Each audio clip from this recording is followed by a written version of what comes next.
is my honor and privilege to introduce our guest speaker. He is not a guest, he is part of our family, really. He's here often, and we love Ray.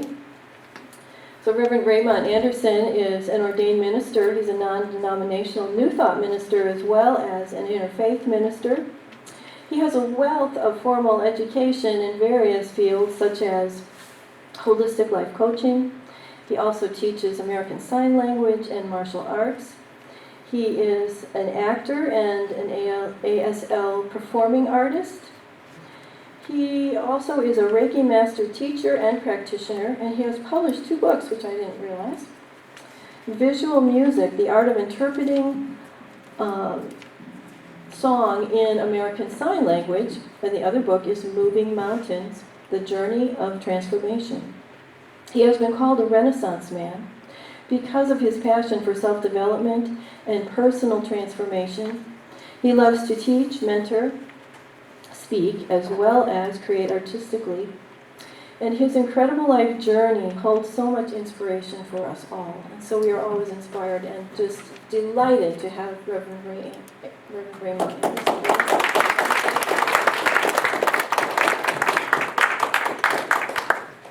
Am I on? You are on, brother. So how is everybody today? Great. So, I have a question for you. You don't have to answer this, but I do want you to think about this, okay? Do you like everybody in your family? Once again, I never fit it. To yourself, inside voice, inside voice. Do you like everyone in your family? Do you love and appreciate everyone in your family? Once again, inside voice. Now, the reason I ask this is because what we're talking about is this kinship, all of life. You know, we are one. It's very easy to say. But if I do not love and appreciate the biological people that are my family, then how do I extend that same love and appreciation to people who are not that family? Even more so to those people that I really don't like. Now, for example, I have a mother who drank heavily and at various times abused me. I've reached a point of being able to forgive this woman, and we are able to have conversation and laugh, etc. But I know when my buttons are getting ready to be pushed, and I know when to quell that and do what I need to do, which is either leave and pray or meditate or whatever. But I can say now that I've reached a place where I appreciate her and I love her. You remember what group of people were over here? So then we have this group of people over here who want to pass legislation to say who can go to the restroom where and who can't. Or who should be on that side of a wall versus this side of a wall. Or who can vote or not, etc., etc., etc. So we have this group of people, like we say, kinship with all of life. And we have, the we believes, right? So number 6 says, we believe in the unity of all life. We believe in the unity of all life. So if I'm going to talk kinship, then what am I doing spiritually to embrace these people who I would much rather not even acknowledge that they exist? Because it's very easy for us to be involved in this spiritual thing and get comfortable. But does there not come a time when we have to say for ourselves, what does this mean to me? I know what the magazine says we believe. I know what Uncle Ernest said we believe, and I know but what do I believe? What does this mean to me, and how am I living and expressing this philosophy?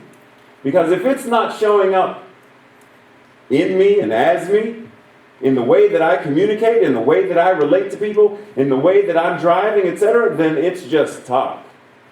So at some point I have to say, what does this mean to me? Now, I find it interesting that grew up as a Baptist, got to this point where I said, God. And it's funny that where I am now, I find so much metaphysical truth in the Bible that I've gotten back to reading it. It's like, that doesn't mean that. Wow. So, for example, there's this, and you may remember this, there's this place where it's referencing you have this thing that you're taking to the altar, and you're giving your offering, you're placing it on the altar. And we're told, before you place anything on the altar, as your offering, as your expression of gratitude, you need to go home and make peace with your brother, your sister. Because if you are offering this thing, we come here on Sundays. So we are offering this namaste. We are offering this, I love you. We are offering this, isn't it all great and good and life is great and it's a world that works for everyone. But then Monday hits. And this place may be the last thing on our minds. Science of Mind textbook may be the last thing on our minds when those buttons are being pushed. When the phone rings and it's, didn't I tell Verizon I was going to pay them on? It's very challenging in those moments for this to be the default setting. Now, for those of you who were here when last I was here, there was a graphic of, this is a test, let me see if you remember. There was a graphic of, cake, thank you. There was a graphic of chocolate cake. And actually there were a couple of them. One was of an entire cake, and then there was one of a slice of cake, right? And the concept is that just because there's a slice of cake doesn't mean it's less cake, right? Now this slice is not all of the cake, but this slice is all chocolate cake.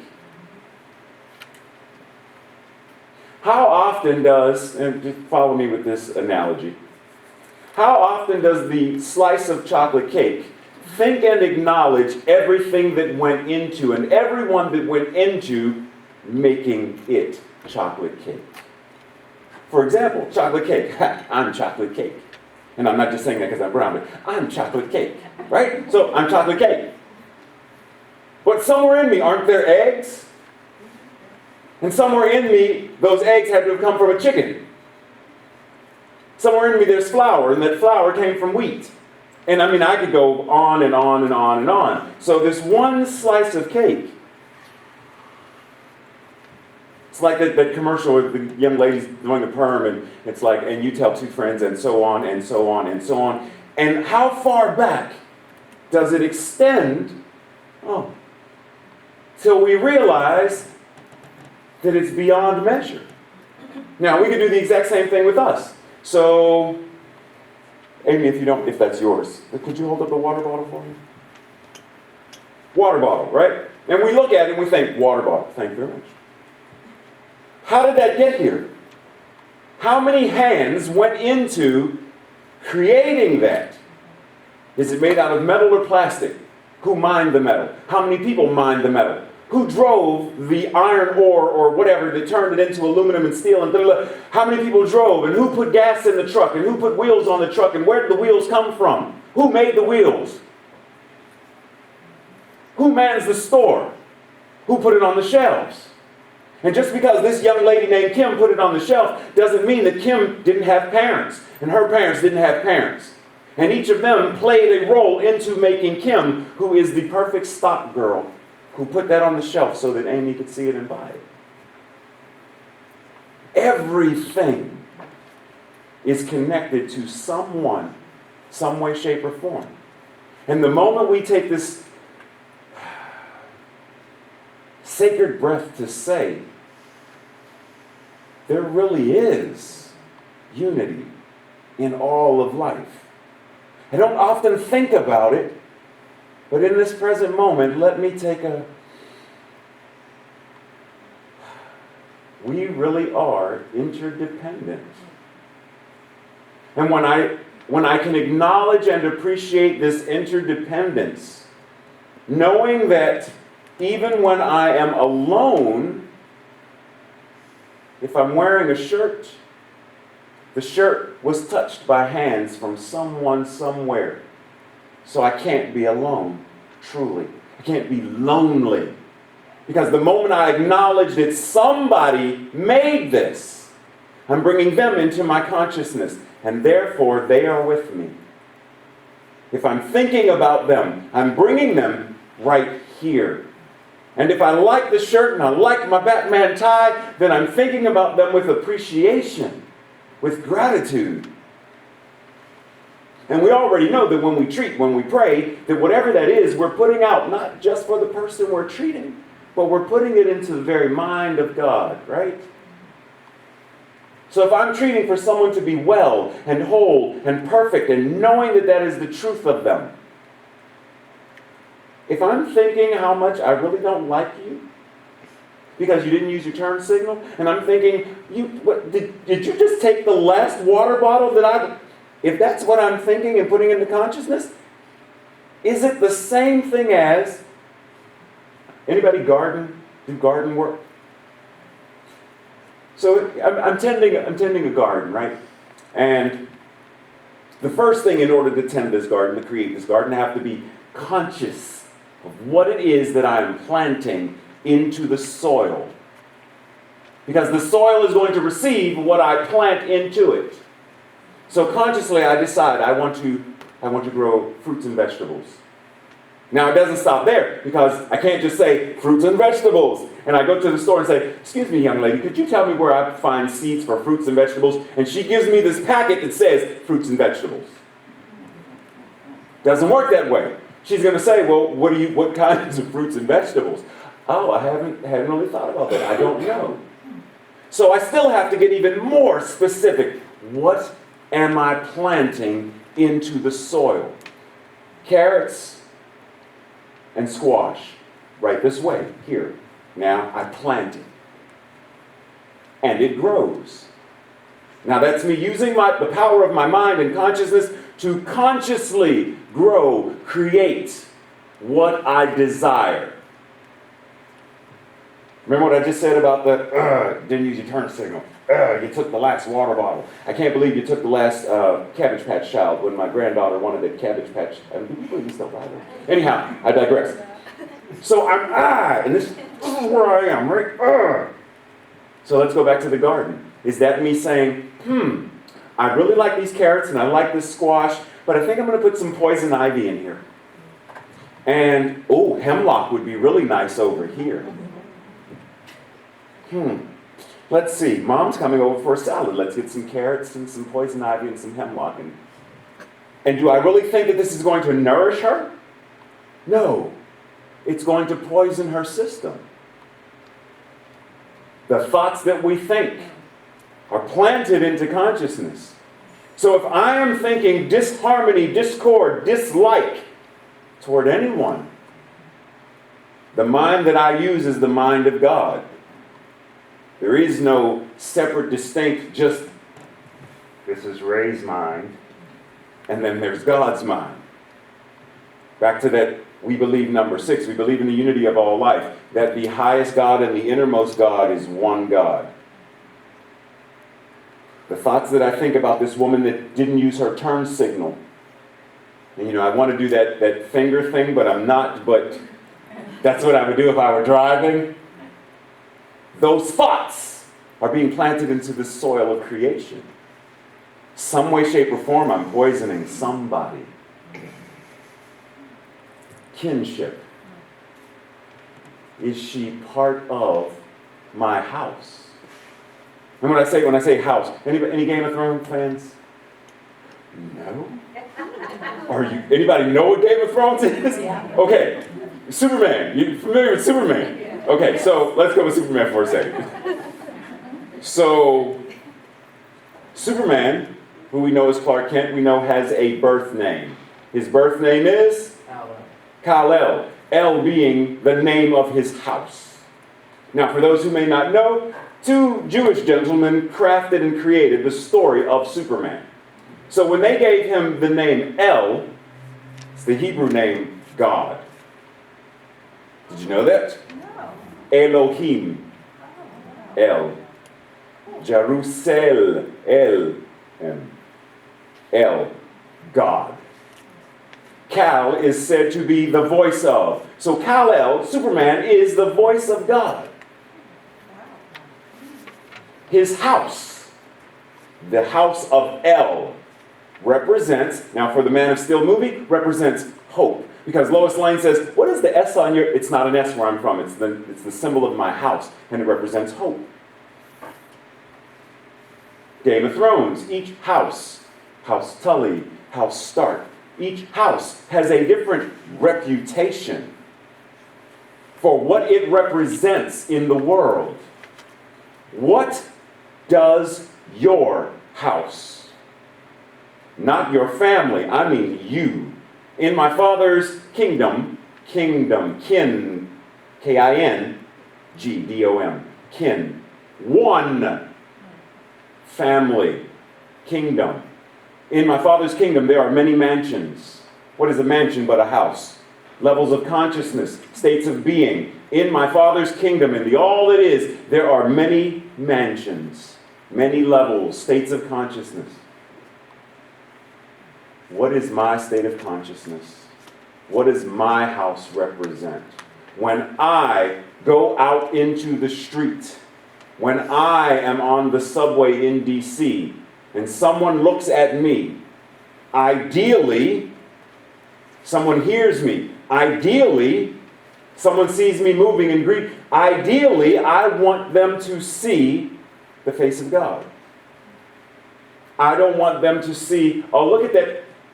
Remember the old comic strips? They would put like an ampersand and an exclamation point and to represent that language. I don't want someone to see me and for some reason the bubble over their head be a bunch of symbols because that's what they're saying about me. To a large degree, I am the one that's in control of it. Now granted, everybody has their own filters.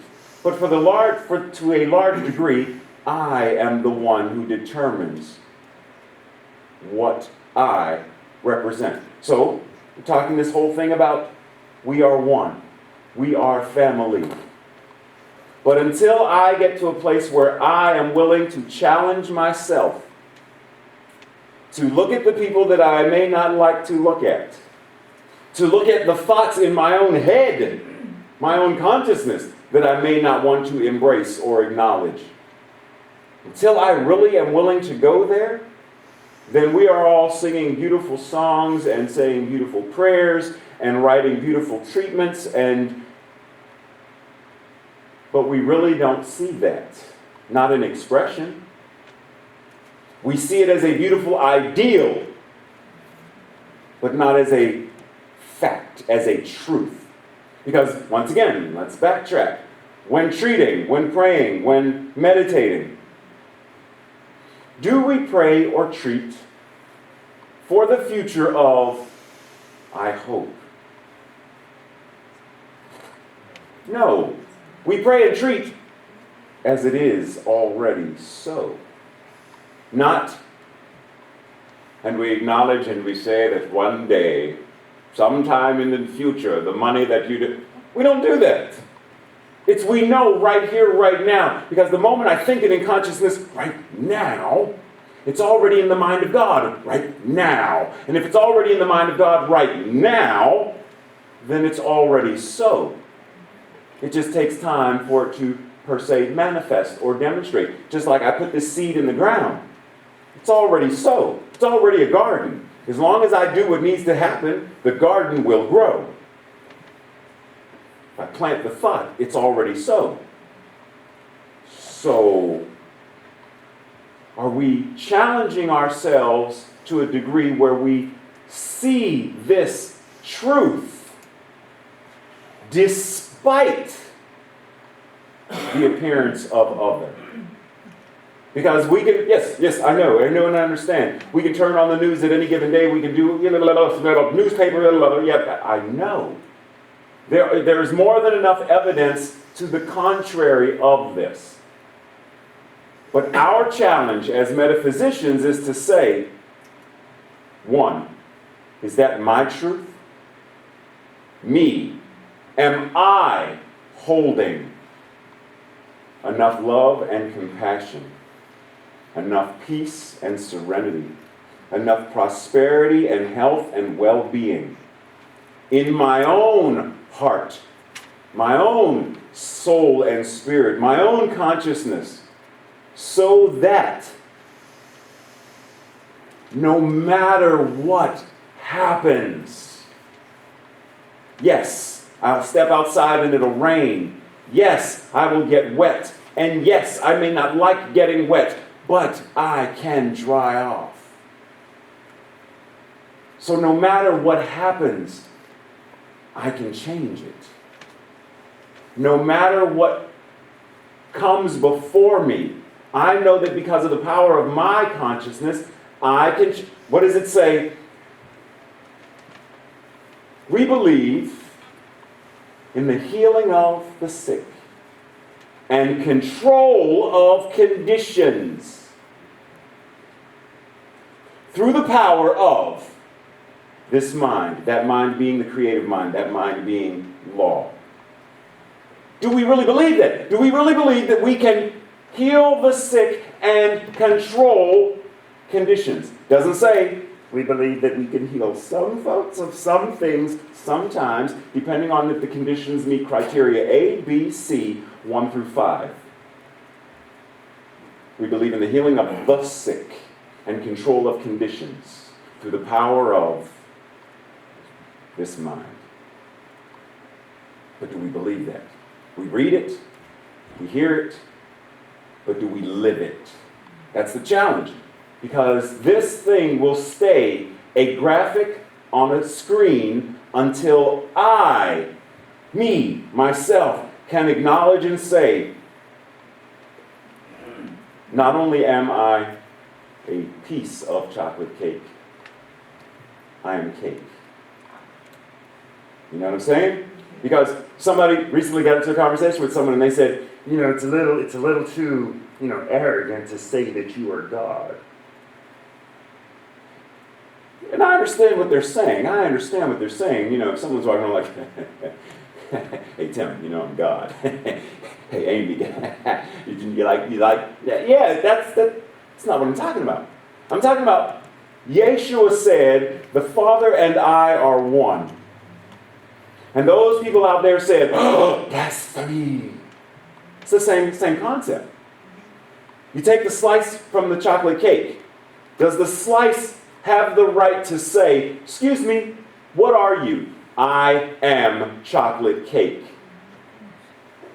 Does the chocolate slice, does it have the right, the duty, the responsibility to acknowledge I am chocolate cake?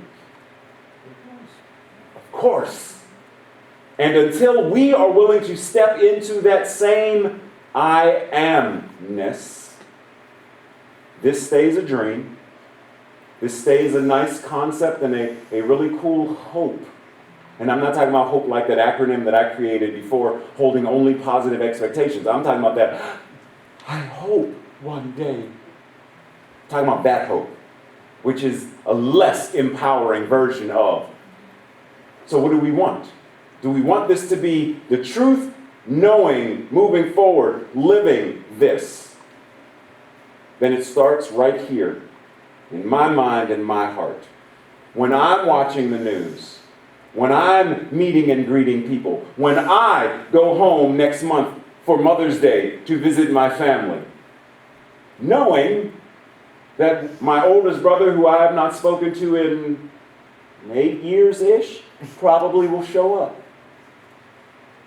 Awkward, but am I willing? Yes. Why am I willing? Because I want this to be the truth. I want this to be what my grandkids grow into and say, wow, Pop Ray used to tell us about this, that, and the other, and like you turn on the news now and it's only good news. I want my grandkids and their children to not ever have to know or experience war as a thing in the present, but rather something they read about in history books. But I have to play my part in making this a world that works for all. That means I have to understand. Kin. Let's go back to that for a hot second. I have to know and understand kin. Kindergarten. Did you know that kindergarten means a group, a gathering, a garden of children? One garden of children. Kindling, a group of sticks to be set ablaze.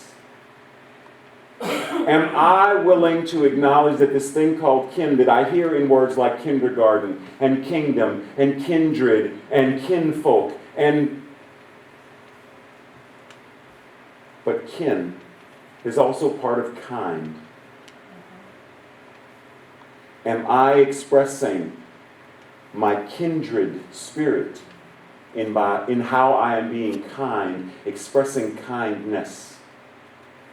Because if I'm not kind, my last comment. The Bible would reference and say, oh, check this out. It's all great and good to be nice to those you like. That's not impressive. What's impressive is saying, but I got a problem with her. We've had a grudge for the last 30 years. And I'd rather not speak to her. Then how you treat him means nothing. Because you're already friends. Of course you're going to invite him over for dinner and coffee and stuff. Why wouldn't you? You need to divert. Put your attention on the one that you don't like. Express your kindness to the one you don't like. Be loving towards the one that pushes your buttons. Because that's how and when this manifests. Because that's how and when the enemy fades away. Pogo said, we have seen the enemy, and it is us. We have to shift our consciousness. There is no other outside of us causing issue. It's the concept that we have in our own mind of this other. When we start to shift it here, like we do in treatment, I shift my consciousness and I see conditions change. So could this not also work the same way? If I've had a grudge with this woman for 30 years, but if I shift my consciousness and say, this word grudge no longer means anything to me, what happens to us? If the thing that, I don't even remember what, it was 30 years ago. I think you took the last lollipop or something and wow, we've been mad at each other and I don't even know why. Shifted in my consciousness. Will that not change? How? When someone cuts me off in traffic and didn't use their turn signal, that's my, breathe. Ooh, man, breathe. Be breathed. Because I know that in this moment of being breathed, I know that I am and she is. And both of us are driving this thing called God. Bless her on her way. May she get where she's going safely and securely. And me too. When I shifted in my consciousness, then I really do know and understand there is only one. There's only one power and one presence. There's only one family. There's only one manifest body of God. You are it. We are it together. Let's treat.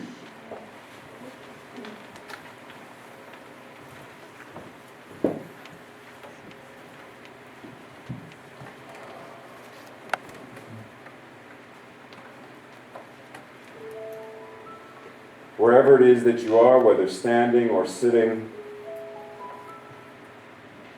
simply allow yourself to be breathed. Trusting and knowing that in this moment of being breathed, that next breath is already there. And with the same kind of trust in knowing that that next breath is there, trust and know that the next thought, the next right action, the next form of service is already there. And in being breathed, we stand in a state of absolute gratefulness. I am grateful to know that the words that I am speaking are not simply my words, but they are the words of source, of spirit, of the thing itself, speaking in me and as me and through me. And standing in this place of absolute gratitude, I know that God is all there is. And knowing that God is all there is, anything that appears to be un-God is merely something asking for me to shift in my own consciousness. Wherever I see discord, I bring harmony. Wherever I see dis-ease, I bring ease through the very power of my consciousness. Knowing that I need not change the condition myself, but merely reveal the truth of the condition, reveal the truth of the situation. And the truth is, love is all there is. And as I acknowledge and recognize love in the four corners of the planet, I recognize love above me and below me. I recognize love to the right and the left of me. I recognize love before me and behind me. I recognize love within me. And as I recognize and acknowledge this love, then I know that it is the same as heaven. For we experience heaven to the degree that we become conscious of it. So in this moment, I am completely conscious of heaven right here, right now. Completely present of love right here, right now. Gratefully grateful. Knowing that I have the ability to change my life experience. And knowing that what I say for myself is true for everyone in this room, for everyone in this neighborhood, the city, the state, the planet, every dimension, every universe, every galaxy. God is all there is.